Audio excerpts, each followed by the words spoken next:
Hello friends, welcome to my channel competitive English with primary TET. তো বন্ধুরা, ইতিমধ্যে একটা জল্পনা যেটা চলছে যে 2016 প্রাইমারির যে গেজেট রয়েছে, তো সেই গেজেট অনুযায়ী নতুন যে রিক্রুটমেন্ট, প্রাইমারি রিক্রুটমেন্ট 2025, তো সেটা পরিচালিত হবে কি না, তো এটা নিয়ে কিন্তু একটা জলঘোলা কিন্তু ইতিমধ্যে হওয়া শুরু হয়েছে। তো যাই হোক, তো ইতিমধ্যে আমরা যেটা দেখেছি যে ড্রাফট একটা গেজেট, তো সেটাও কিন্তু বাইরে এসেছে। তো সেই নিয়ে কিন্তু নানাজন নানা রকম কিন্তু মতবাদ কিন্তু পোষণ করছে ইতিমধ্যে। তবে ইতিমধ্যে যে বিষয়টা এপিসি ভবন অর্থাৎ পর্ষদ থেকে যে বিষয়টা জানা গেছে, তো তারা এই যে গেজেটের ব্যাপারে তাদের কি চিন্তাভাবনা, এছাড়া নতুনভাবে শূন্যপদ বৃদ্ধি নিয়ে কী বিষয় জানা যাচ্ছে, বিকাশ ভবনই বা এই বিষয়ে কি সিদ্ধান্ত জানিয়েছে, তো সেই নিয়ে ইতিমধ্যে বিষয়টা বাইরে এসেছে। তো আশা করছি অনেকেরই বিষয়টা জানা রয়েছে। তো এই বিষয়ে আমি কিন্তু আরও কিছু ইনফরমেশান দেব, তো অবশ্যই শেষ পর্যন্ত ভিডিওটা শুনবে। তো দেখো, প্রথমেই যে বিষয়টা আমি বলবো যে গেজেট নিয়েই কিন্তু যত সব জল ঘোলা। তো আমি বিগত দিনেও যেটা বলে এসেছি যে একবার একটা গেজেট বের হয়ে গেলে তো সেই গেজেটটা কিন্তু পুনরায় আর পরিবর্তন করা সেই অর্থে কিন্তু যায় না।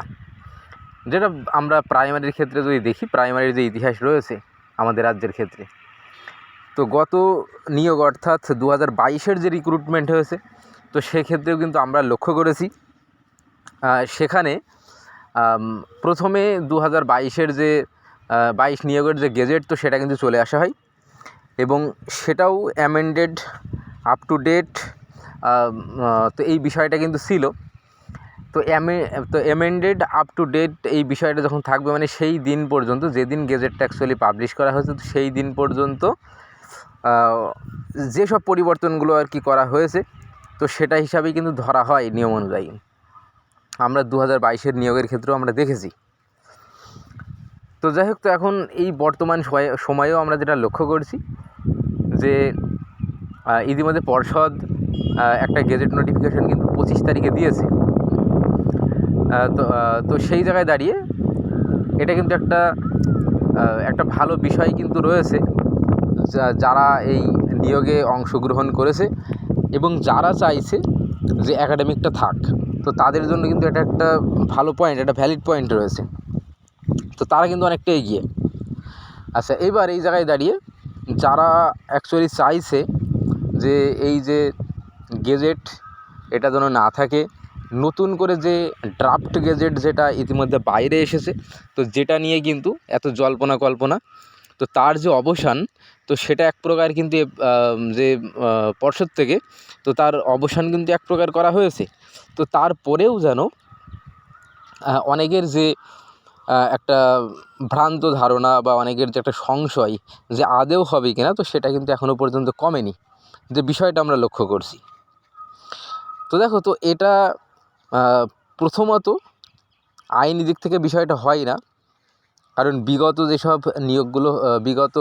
যে নিয়োগ হয়েছিল 2022-এর, তো সেখানে আমরা যেটা জানি যে 2022-এর যে রিক্রুটমেন্ট যখন শুরু হয়েছিল, তখনই একদল, তো তারা এই যে একাডেমিক এটাকে তারা রাখতে চাইছে না।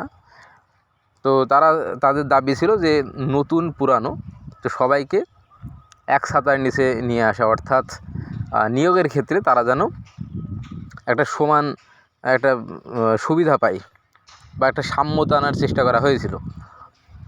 তো সেই কারণে কেসটা হয়।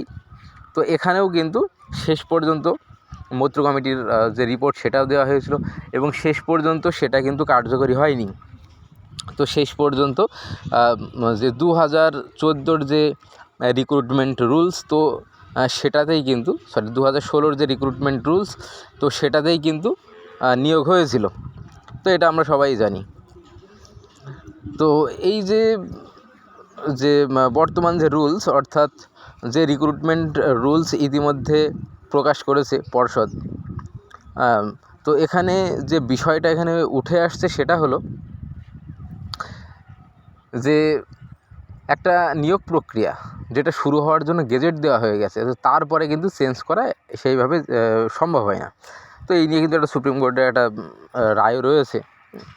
তো সেই জায়গায় দাঁড়িয়ে বিগত দিনেও 2022-এর রিক্রুটমেন্টের সময় আমরা দেখেছি এই একাডেমিক মামলা হয়েছিল, এবং সেখানেও যে বিষয়টা উঠে এসেছিল যে যারা অ্যাকচুয়ালি যারা চেয়েছিল যে একাডেমিকটা থাকতো, তাদের পক্ষ থেকেও এই যুক্তি দেখানো হয়েছিল যে কোনো একটা খেলা শুরু হওয়ার আগেই কিন্তু তার নিয়মকানুনটা ফ্রেম হয়ে যায়। তো খেলা শুরু হয়ে গেল, তারপরে আমি তখন বলছি আমি এই চেঞ্জ করবো ওই চেঞ্জ করবো, এখানে এই চেঞ্জ করতে হবে, মানে নিয়ম নতুন করে তৈরি করা এটা কখনোই সম্ভব না। তো যাক, এই ধরনের বিভিন্ন যুক্তিতর্কের মাধ্যমে কিন্তু সেই কেসটা আর খুব একটা অগ্রসর হয়নি। তো ইতিমধ্যে কিন্তু এই একাডেমিক নিয়ে অবশ্য মামলাও হয়েছে। তো সেই মামলা নিয়ে এখনও পর্যন্ত আপাতত সেরকম কিছু উঠে আসেনি। তো এই যে বিষয়গুলো আমি কেন বললাম, তো এই ব্যাপারগুলো কিন্তু একটা যুক্তি রয়েছে যে এই যে গেজেট পরিবর্তনের ব্যাপারে, তো সেই কারণেই কিন্তু আমি প্রসঙ্গটা তুললাম। তো এখন এই মুহূর্তে দাঁড়িয়ে পর্ষদ থেকে যে বিষয়টা জানানো হয়েছে যে আপাত দৃষ্টিতে মানে আপাততভাবে তারা কিন্তু এই যে গেজেট পরিবর্তনের বিষয় তারা ভাবছে না। অন্ততপক্ষে এই যে অনগোয়িং যে নিয়োগটা আপাতত হচ্ছে, তো যেটা শূন্যপদ ইতিমধ্যে বেরিয়ে গেছে 13,421 শূন্যপদে নিয়োগ, তো এখানে কিন্তু তারা কার্যকরী করবে না। এমনকি তারা ওই যে গেজেটটা তারা যে প্রকাশ করেছে, তো সেটাও কিন্তু তারা বলেছে, এপিসি থেকে এই বিষয়টা কিন্তু জানানো হয়েছে। আর তারা এ কথা উল্লেখ করেছে যদি আমরা এখন চেঞ্জ করতে যাই তাহলে কিন্তু আইনি বিভিন্ন সমস্যা এখানে দেখা দিতে পারে। তো তারাও কিন্তু এই ব্যাপারটা ভেবেছে। তো সেই জায়গায় দাঁড়িয়ে এটা বলাই যায়, এই বিষয়টা পর্ষদ থেকে জানানোর পরেও কিছু মানুষের কিন্তু একটা সংশয় দেখা দিচ্ছে যে আদৌ হবে তো, এই মানে আদৌ এই গেজেট থাকবে তো। তো এই নিয়ে আমি যেটা বলতে চাই, দেখো এপিসি ভবন থেকে যে বিষয়টা জানানো হয়েছে, তো তারপরেও তোমরা যারা চাইছো যে গেজেটটা থাক অর্থাৎ একাডেমিকটা থাক, তো তাদের ক্ষেত্রে কিন্তু এটা একটা সুবিধার বিষয় রয়েছে।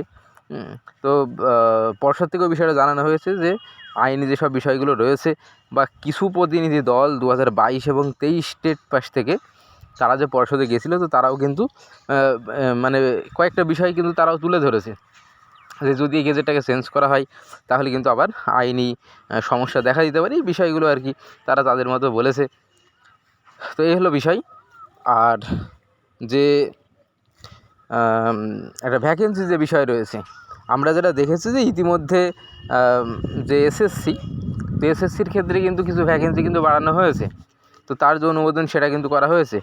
তো তারপর এপিসি থেকে যারা জানায় যে এটা তাদের মানে আয়ত্তে নেই বা এটা তাদের বিষয় নয়, এটা বিকাশ ভবন বিষয়টা দেখবে। তো যাই হোক, এই যে বিষয়টা গেজেটের বিষয়ে এই সব আলোচনাগুলো হয়, তো পর্ষদ থেকে যেটা পরিষ্কারভাবে জানানো হয়েছে যে এই নিয়োগের ক্ষেত্রে গেজেট কিন্তু কোনোভাবেই পরিবর্তিত হচ্ছে না। তো এই বিষয়টা পরবর্তীকালে দেখা যাবে, এমন একটা বিষয় কিন্তু আপাতত উঠে আসছে। তো বর্তমানে তোমরা যারা রয়েছো মানে এই রিক্রুটমেন্টের, তো তোমরা কিন্তু মোটামুটি এটা মনে রাখো যে এই রিক্রুটমেন্টে কিন্তু আপাতত এটা আসছে না। এর আগেও যাই হোক আমি আমার বিভিন্ন ভিডিওতে বলেছি, অন্য কোনো কারোর ভিডিও শেয়ার করে না, হয়তো অন্যান্য ভিডিও পোস্ট করেছি ঠিক আছে, তবে মোটামুটি এই রিক্রুটমেন্ট রুলসই যে থাকবে বা থাকার যেসব কারণগুলো রয়েছে সেগুলো আমি কিন্তু এর আগেও উল্লেখ করেছিলাম। তারপরে যেগুলো নিয়ম অনুযায়ী তারপরে শেষ পর্যন্ত কী হবে সেটা পরেই বোঝা যাবে। আচ্ছা, এবার শূন্যপদের বিষয়ে আসি। তো এবার ওই যে প্রতিনিধি দল 2022 এবং টেট পাসের, তো তারা কিন্তু তারা এই যে বিকাশ ভবন, তো তারা কিন্তু বিকাশ ভবনে যায়। তো বিকাশ ভবনে আধিকারিকদের সঙ্গে এই টেট পাসের কথা হয়। তো তারা জানায় যে তাদের শূন্যপদটা কিছুটা বৃদ্ধি করার জন্য, যেহেতু এখানে অনেক ক্যান্ডিডেট রয়েছে, তো সেই ক্ষেত্রে তাদের শূন্যপদ তুলনামূলকভাবে অনেক কম, তো কিছু বৃদ্ধি করার জন্য বলা হয়। তো শূন্যপদ বৃদ্ধি করার জন্য বলা হলে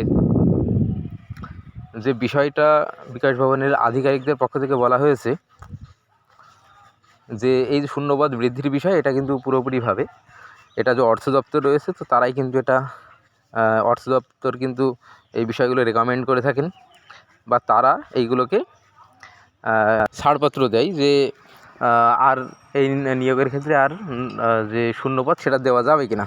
তো এই বিষয়টা তো বিকাশ ভবন কিন্তু জানাই যে তারা অর্থ দপ্তরকে জানাবে আবার, বা এই যে ডেপুটেশন যেটা এই টেট পাসদের পক্ষ থেকে যেটা দেওয়া হয়েছিল ভ্যাকেন্সি বাড়ানোর জন্য, তো সেই ক্ষেত্রে কিন্তু বিকাশ ভবন জানায় যে তারা অর্থ দপ্তরকে এটা পাঠাবে। তো যদি সম্ভব হয় তাহলে অবশ্যই কিন্তু শূন্যপদ বাড়বে।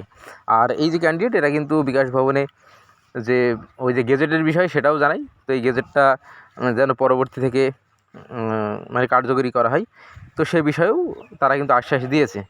তো দেখ এই সব মিলিয়ে এই বিষয়টা কিন্তু বর্তমানে উঠে আসছে। তো অবশ্যই প্রাইমারি সংক্রান্ত বিভিন্ন খবর পেতে আমাদের চ্যানেলের সঙ্গে যুক্ত থাকবে। ধন্যবাদ।